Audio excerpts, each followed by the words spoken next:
परी का पहला बर्थडे।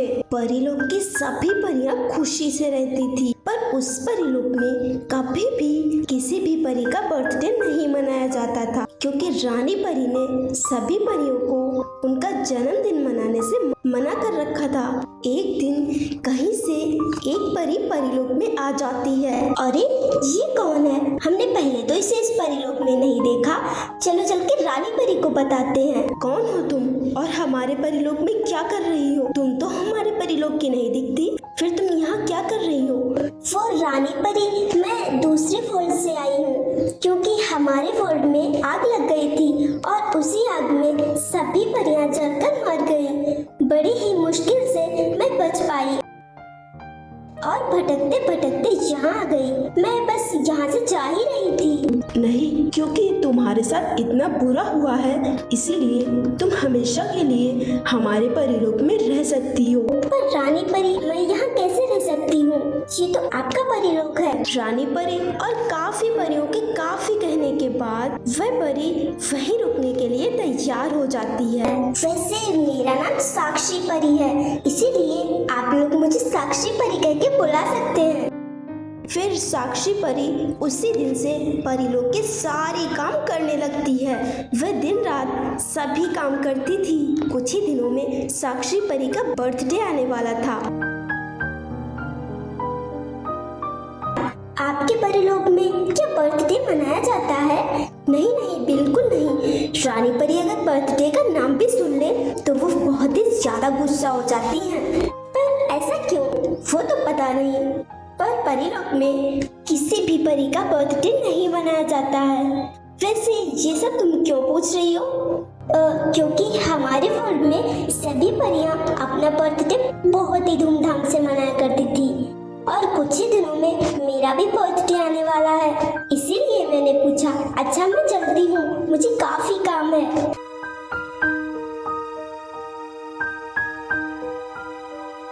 साक्षी परी कितनी दुखी है। क्यों ना मैं रानी परी से जाकर इस बारे में बात करके देखूं, शायद इस बार वो मान जाएं। फिर वह परी कई परियों के साथ रानी परी के पास जाती है और रानी परी से काफी विनती करती है। उसके और सभी परियों के काफी कहने के बाद रानी परी उन्हें साक्षी परी का बर्थडे मनाने की आज्ञा दे देती है।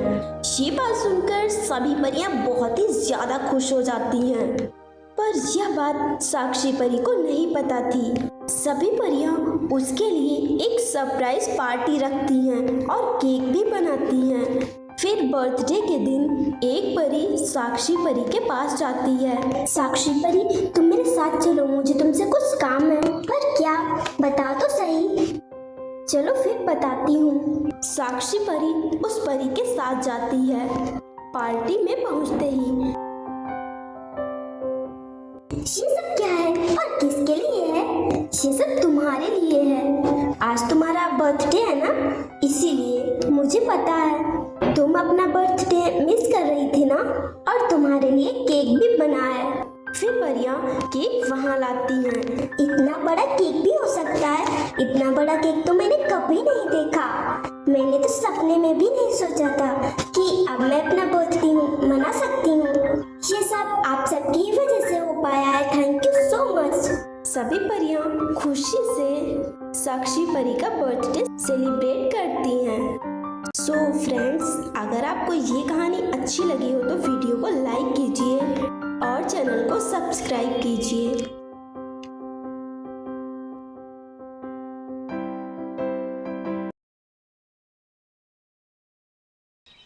परी की जादुई ड्रेस। हेलो दोस्तों, आज जो मैं आपको कहानी सुनाने जा रही हूँ, ये कहानी है परी की जादुई ड्रेस की कहानी। तो चलिए दोस्तों, कहानी की शुरुआत करते हैं। कई वर्ष पहले एक परीलोक बसा हुआ था। उस परीलोक में एक खुशी नाम की परी रहती थी।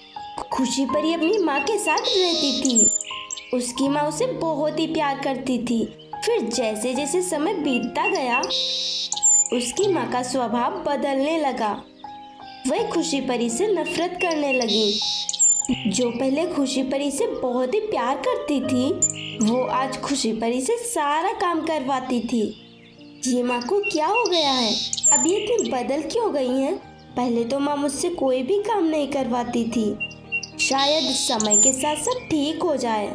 इसी तरह से दिन बीतते जाते हैं। खुशी परी की माँ का स्वभाव और भी कठोर होता जाता है। खुशी परी को कुछ समझ नहीं आ रहा था कि ये सब क्या हो रहा है। खुशी परी को जब भी खाली समय मिलता तो वह जंगल में एक नदी के किनारे बैठ जाती थी। वहाँ उसे बहुत ही सुकून मिलता था, इसीलिए अक्सर खुशी परी वहाँ जाया करती थी। खुशी परी को रोज रोज टहलते जाता देख उसकी माँ बोली, महारानी रोज रोज कहाँ टहलने जाती है? घर का काम कौन करेगा? पहले घर का काम कर, फिर जहाँ जाना हो जाना।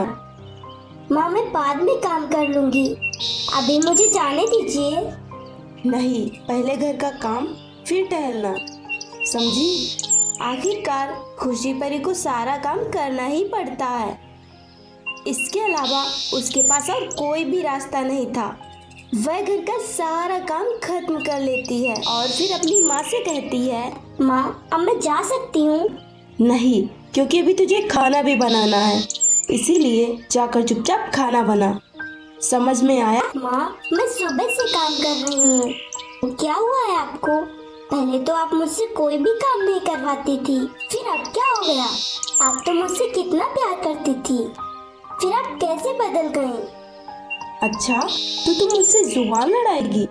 ठीक है, आज मैं तुझे सबक सिखा ही देती हूँ। निकल जा मेरे घर से। जब दर दर भटकेगी तभी तुझे समझ में आएगा।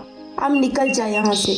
खुशी परी दुखी होकर वहाँ से चली जाती है और जंगल में उसी नदी के पास पहुँच जाती है और वहीं बैठ जाती है। क्या हो गया है माँ को?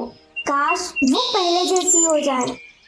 उसके इतना कहते ही वहाँ एक जादुई ड्रेस प्रकट होता है। तभी पास में से एक पेड़ से आवाज आती है, तुम चिंता मत करो, तुम ये जादुई ड्रेस ले लो, जो तुम्हारी सारी इच्छाएं पूरी करेगा और तुम्हारी माँ भी पहले जैसी हो जाएंगी। उस पेड़ की बात सुनकर खुशी परी बहुत ही खुश हो जाती है। मेरी मदद करने के लिए आपका धन्यवाद, मैं आपका एहसान कभी नहीं भूलूंगी। खुशी परी उस ड्रेस को लेकर वहाँ से चली जाती है और फिर उसकी माँ वापस पहले जैसी हो जाती हैं और वह अपनी माँ के साथ खुशी खुशी रहने लगती है। अगर आपको ये कहानी अच्छी लगी हो तो वीडियो को लाइक कीजिए और चैनल को सब्सक्राइब भी कर लीजिए।